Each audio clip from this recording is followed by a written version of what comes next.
Alex aqui, Fernando Jag, Curitiba. Deixa eu ver o microfone, tá verdinho, tá bonitinho. E hoje esse vídeo aqui vai ser para a gente apresentar e explicar um pouco mais como que a gente vai fazer toda a montagem aqui desse kit de teste, tá? Então a gente fez a parceria aqui com a X Módulos para a gente colocar o XECA junto no portfólio da Fernando Jag.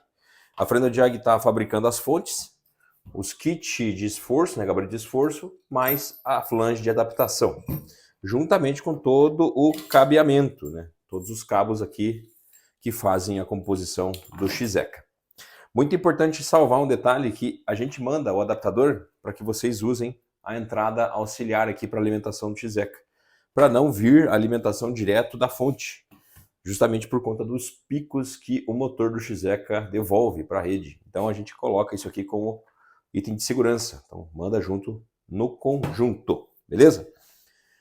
O kit é composto pela interface XECA, adaptador ECA 1 e ECA 2, né, para ECA fase 2, o chicote que vai comunicar o XECA, né, cabinho DB15, XECA até a nossa fonte. A conexão é feita através dos conectores mic. Deixa eu colocar o ECA para cá e a fonte eu vou deixar ela para lá. A alimentação da fonte somente 220 volts, tá? Não fiz fonte 110, ela é somente 220. Depois eu conecto na tomada. O cabinho DB15, junto com o mic de 5 pinos, a gente vai ligar na tomada de 5 pinos aqui da fonte, diretamente aqui.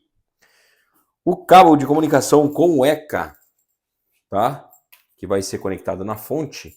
Depois que eu tiver com o ECA no gabarito, eu vou conectar esse cabo. Acompanha no kit. E o adaptador do ECA fase 1 para o ECA fase 2. Beleza? Então, como a gente vai colocar?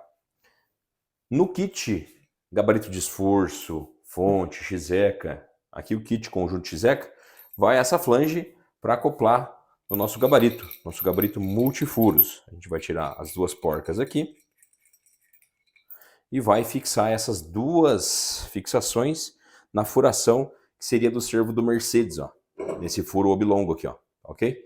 Colocou a flange aqui, já tem a fixação para o ECA. Coloca as duas porcas por trás aqui da furação. Eu vou encostar só com a mão, não vou apertar, só para item de demonstração. Então, colocamos as duas porcas, tira as duas porquinhas M8 junto com as arruelas.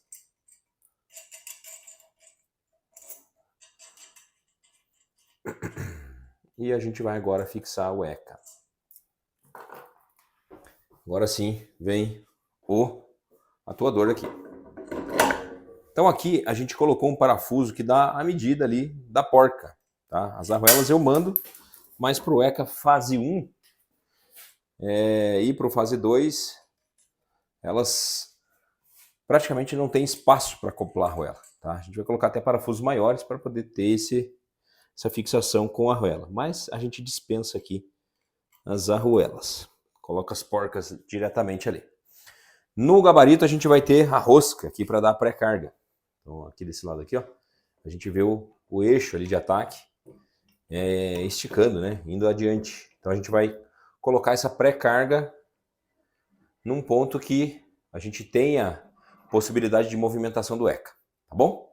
Então ali já foi ajustada a pré-carga. A gente vai agora continuando a conexão. O cabo de comunicação do ECA fase 2 precisa do adaptador.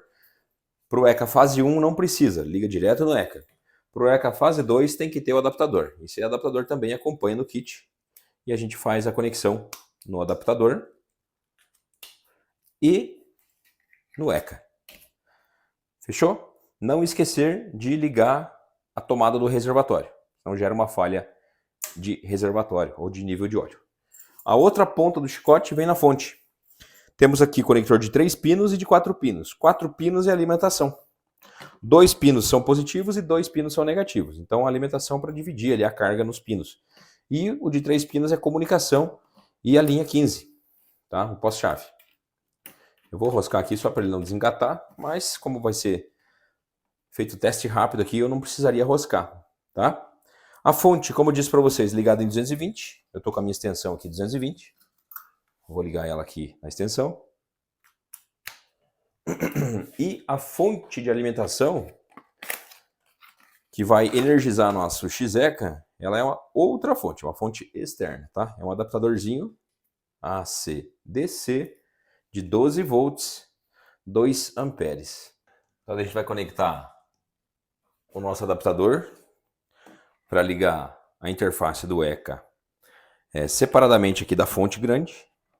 Vai ligar o terminalzinho aqui no nosso comunicadorzinho, na nossa interface ECA. Não vai ter nenhuma informação trafegando aqui no display, enquanto a gente não dá o start aqui na fonte, tá? Então a gente vai startar a fonte, esses números aqui já vão começar a ter movimentação, tá? Tá conectado o adaptador, tá conectado o cabo grande, tá conectado tudo ali no ECA e agora a gente vai startar a fonte, ó. Liguei a fonte, começou a informação rolar aqui no display do XECA, tá? Qual que é o primeiro ponto que a gente coloca aqui para exercitar, né, para estimular o acionamento e o desacionamento do ECA? Contagem de ciclos, o tempo entre cada movimento, tanto acionamento quanto recuo. Aqui está 5 segundos. Eu gosto de deixar esse tempo o mínimo possível, para que ele vá e volte com velocidade. O ciclo, se você quiser deixar ele acionando infinitamente, você deixa ele no zero, tudo zero, 0, 0, 0, tá? Então aqui vai estar acionamento infinito, até você parar aqui e startar de novo o XECA, tá? Então se eu clicar aqui no setar, ele vai começar a estimular, tá? Ele vai fazer o ECA movimentar para frente e para trás, para frente e para trás, e como a gente não tem ciclagem específica aqui para movimentação, para definir, delimitar um certo tempo de ciclo, a gente vai ter esse ECA funcionando o tempo todo, tá? Isso aqui é muito bom para fazer sangria. Deixa ele 0, 0 aqui em cima, no primeiro cursor, e você vai fazendo a sangria dele, tá? Vai sangrando aqui tanto na sangria de baixo quanto na sangria de cima, preenche ele todo de óleo e faz a sangria, tá bom? Embaixo vai te dar a posição, tá? Eu vou colocar um voltar para parar o barulho. Vai me dar a posição que tá a haste. Aqui eu tô com 58,5. Se eu dar um setar ali, eu vou deixar o ciclo em 5, para que ele fique um tempinho acionado para a gente poder ver a posição. Então vou dar um setar. Ele me marcou lá 5.490, tá? Vai segurar 5 segundinhos e volta, ó, a 0. Deu ali uma quebradinha entre 0 e 2, mas isso é um residualzinho que fica. Então 5.489, vai ficar 5 segundos acionado, depois ele me devolve, tá? Então, esse tempo que você determina ele acionado é na segunda casinha, aqui embaixo, ó, tempo de acionamento. Ele aciona, segura 5 segundos, desaciona. Mais 5 segundos, aciona, 5 segundos, desaciona, 5 segundos. Eu gosto de deixar um movimento bem acelerado, tá? Então, deixo ele com 1 segundo. 1 segundo para ir, 1 segundo para voltar. Vou dar o setar, ele vai me dar 10 movimentos, 5 de avanço e 5 de recuo. Fechou os 10 movimentos, ele para, tá? 9, 10, parou. É a última movimentação dele. Aqui a posição da haste, a gente já falou. Aqui embaixo o ampere, tá? O quanto de corrente que o servo está consumindo. Então assim, ele vai te dar no movimento, conforme vai acionando, você vai visualizando a amperagem aqui do motor, tá? Mais para baixo a gente vai ter as falhas que estão ativas. Navegando mais embaixo, as falhas passadas, tá? Se tiver algum código passado, ele vai aparecer aqui no cursor, tá? Eu vou colocar aqui nas falhas ativas e vou desligar o reservatório, tá? E vou dar uma navegada aqui e vou pedir para ele acionar sem o reservatório ligado, tá? Então, vamos lá. Vamos colocar aqui no automático. O nível de óleo já apareceu ali, interrogação. Eu tento setar aqui para que ele estimule. Ele vai estimular, tá? Depois a gente vai ver as falhas ali. Falhas ativas nenhuma e falhas passadas nenhuma. Eu acredito que com o restart ele vai fazer a leitura de novo do ECA. Eu também estou meio que pegando a manha aqui do trem. Então a gente vai aprendendo junto aqui, tá? Falhas ativas, falhas passadas. Não apareceu a falha do reservatório, porém, lá na leitura da tela inicial, tem o óleo em interrogação, tá? Então ele não puxou falha, mas deveria. Clicou aqui, vai dar óleo OK, tá? Ali o nível de óleo do fluido, OK. Vamos ver mais abaixo aqui o que tem aqui. Valor máximo e valor mínimo no caso, né? Então vamos ver aqui, volta. É isso aí, as posições que está ficando. Joia. Então, a amperagem máxima deu 1.1, temperatura está 51 graus, as informações da ECA, a versão de hardware, a versão de software, o tempo que ela ficou ligada aqui no teste. Tá? Se eu quiser setar aqui, eu consigo dar o comando de setar avanço e na hora que eu dou o OK, a confirmação, ele avança aquele comando que eu dei. Tá? Por exemplo, eu quero dar, sei lá, um comando aqui de 2210. Dou setar, ele avança aquele comando e a gente faz o teste de estanqueidade, tá? A gente vê que ele tem queda, tem problema de cilindro, ok? Então tá, manual. Vamos ver o que ele me diz aqui. Então aqui eu vou acionando o manual.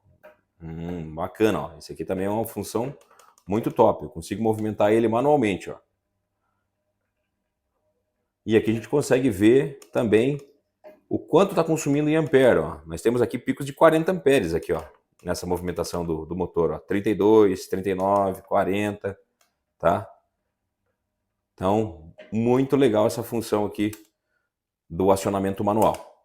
Posição que está a haste agora, para a gente ver se a haste está flutuando, a gente vem aqui no nosso gabarito e vem movimentando ela. Ó. O numeral vai subindo e eu acionando o numeral vai descendo. Ó. Show de bola. Muito bom. Vamos ver aqui mais embaixo. Tá, voltou para o menu inicial. Eu vou colocar aqui o ciclo máximo que tem. Vamos colocar aqui o que dá. Vamos ver qual que é o ciclo mais numeroso aqui. Deu 98 contagens, tá? E vamos colocar num tempo de 1 segundo para os movimentos. Dou OK, ele vai me movimentar os 98 ciclos, né? Um para frente, um para trás, um para frente, um para trás. E isso vai me mostrando em tempo real os picos de amperagem ali do motor, ó. Eu vou navegar mais embaixo aqui para a gente ver. Então nós temos aqui, ó, um pico gigantesco aqui, ó, de 119 amperes, tá? Por quê? Isso é muito por conta da carga da mola que eu uso aqui no gabarito. É uma mola bem pesada, o motor tem bastante esforço para poder tracionar essa mola, tá? Então ele vai me dar picos aí bem altos de amperagem, de corrente. Porém a fonte ela foi projetada para aguentar esses picos aí, tá? Se eu tenho alimentação do ECA por baixo e não por cima, esse pico de corrente aqui é muito alto e queima a interface XECA, beleza? Então por isso que é importante a gente usar isso separadamente, a fonte de alimentação externa para a unidade lógica e a fonte para carga, né, que seria o ECA, beleza? Então, a gente tem aí várias funções aqui no XECA. A gente pode ver a setagem ali indo para frente e para trás, tá? Muito bacana. Então, fechou. Vou interromper aqui essa movimentação para ficar mais curto o vídeo. E a gente já viu todas as diretrizes ali do XECA, tá? O pico máximo que deu nesse teste, 129,59 amperes. É um pico gigantesco, tá? A temperatura do motor chegou a 54, né? Da unidade ECA aqui. E isso daí, cara, é, vamos dizer assim, que um esforço enorme para o servo ECA. Se o servo ECA passar dentro dessa giga de teste, sem gerar falhas, sem travar motor, sem ter nenhum contratempo, é porque lá no caminhão não vai ter problemas nenhum. Então o esforço que a gente criou para o ECA tracionar é um pouquinho até acima do que o peso da embreagem. Então isso é para, vamos dizer assim, para deixar ele bem, tipo, arrebentando mesmo, para ele ter aquela carga fodida, assim, para ele poder extrair o máximo da energia que ele tem e para nos dar também uma segurança na operação de remanufatura e também se blindar de qualquer tipo de garantia que venha a dar, tá? Eu vejo gabaritos com molas pequenininhas, com alguns componentes ali bem artesanais, mas não quer dizer que está errado. Cada um tem a sua maneira de teste, tá? Então, assim, tá tudo bem, é ótimo, vai dar certo, funciona, porém, dentro de um esforço extremo, eu acredito que a gente consegue pegar vários problemas na ECA. Beleza? Então fica por aqui, pessoal, a dica de como fazer a conexão, de como fazer o teste, algumas das funções ali do XECA. Valeu? Até mais!